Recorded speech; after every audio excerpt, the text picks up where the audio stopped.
You mentioned Kellen Moore, new offensive coordinator. That was a pretty substantial move in the course of your offseason because you guys had success offensively, obviously. Kellen has also had a lot of success in Dallas. Without giving away all your schematic secrets here, Brandon, on June 14th, what is this offense going to look like, and how do you hope Kellen, from what you've seen so far, is really going to help your young quarterback?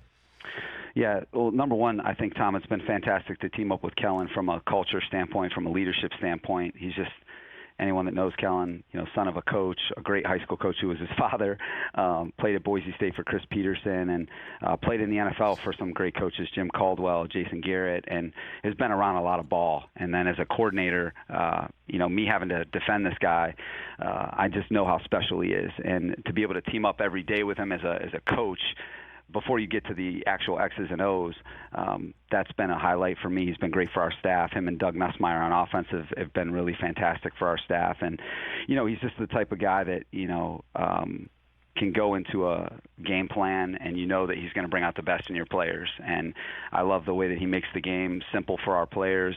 I love how he's thinking about our players first, and thinking about them, and then, creating a scheme for them. Both in the run game and in the pass game, and then how that fits within the football team. But, his production speaks for itself as a play caller. I don't need to speak on that. I mean, you can see the productions in Dallas with Dak and that group of skill players and that offensive line. It's just been great to team up with them. And I know that during training camp, we're going to be able to figure out how to best use our guys. I know you've been asked 600 times over the past couple of months about a Justin Herbert extension. I'm going to make it 601 here, Brandon. Are we getting closer? Do we have optimism? Could this be done before camp? Where do we stand with Justin right now? I would say yes on all three of those points you just made. The talks are ongoing.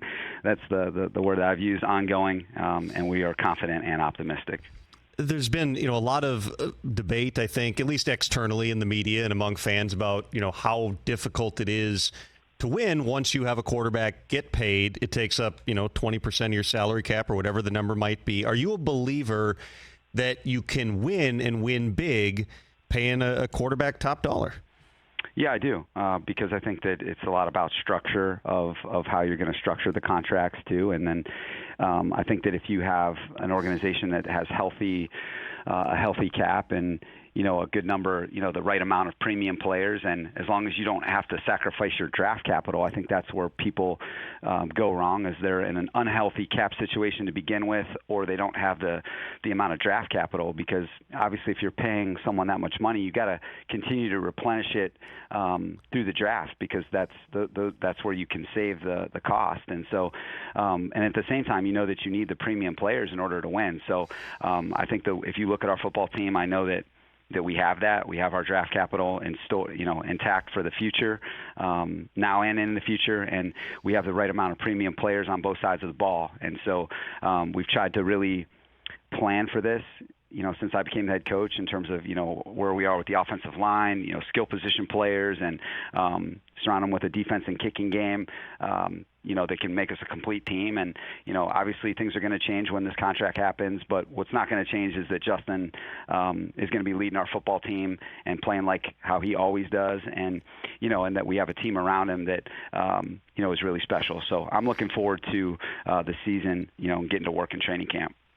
Obviously, Austin Ekeler was a big topic through the offseason, too. You were able to come to an accord. How does he seem? He's a pretty intellectual guy. It seems like he understands the business of it. Is he, in terms of his mindset, his focus, is he where you want him to be right now?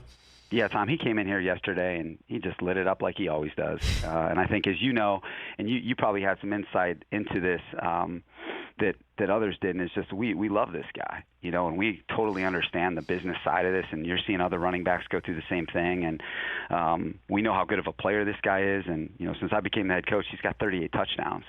And this guy's become one of the top players, at his position in the league. And so I think we were able to come to a really, I think fair agreement. And I think the respect was high the whole way. And he came into practice yesterday and he plays like he always does. He's no one's in better shape.